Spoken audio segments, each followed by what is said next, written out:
सानाम को जोहार गे तेहें आरहों नवा जॉब अपडेट आते यह आकना ओना दो हुयुक कना NIT दुर्गापुर तरफ होना जहां दो बीटेक BE ME MTech रेन स्टूडेंट को हतावेत कोआ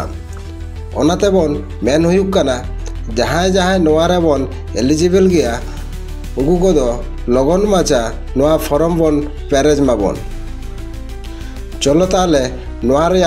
फुल नोटिफिकेशन बोन नेल लेगे नोआ रे लास्ट डेट दो हुयुक कना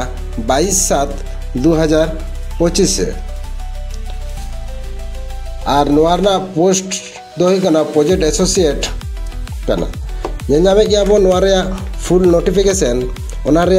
एडवर्टाइजमेंट नंबर डेट बो नाम दा तीसो रिलीज कदा को ओना परे प्रोजेक्ट टाइटल मेना कदा फाउंडिंग एजेंसी मेना कदा ड्राइंग प्रोजेक्ट समरी निये को डिटेल्स सही बन जालमा निये परे बोन नाम दा जे पोस्ट जहां दो किछु को माडा रगी लई केदा जे प्रोजेक्ट एसोसिएट ओना परे एजुकेशन बन नाम दा BE BTech in electrical engineer है CGP 7.7 तहे दरकार ओना परे चिके बोन अप्लाया ओना बोन नाम दबोन ओना रे मेल रे कुल लगा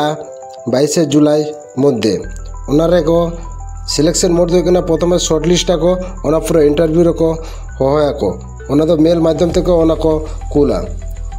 ओना परे इन केस कोनो प्रॉब्लम जदि हुआ निये रे बोन फोन दाड़े निये ईमेल आईडी रे बोन इंक्वायरी बा मेसेज दाड़े निये रे फुल कॉन्टैक्ट नंबर मेना कदा ओना परे बोन नेजाम दा नोआ रे जहां फॉर्म पेरे लिया नोआ दो ऑफलाइन ते कना ओना रे फॉर्म बोन नेजाम दा जे निये एडवर्टाइजमेंट नंबर एंड डेट साला नोआ प्रिंट आउट करते फॉर्म पेरे करते ईमेल माध्यम ते कुल हुआ उनको ठेन जाबतीय डिटेल्स नोडे एमाबोन जहाँ तीन क्वालिफिकेशन एक्सपीरियंस तो तेहिन दो नौका के आरबोन नापामा नवा जॉब वैकेंसी आते नोआ रे फुल नोटिफिकेशन डाउनलोड लगिते नोआ डिस्क्रिप्शन बॉक्स रे एम मेना कदा ओंडे चलाव कते डाउनलोड बन दाड़े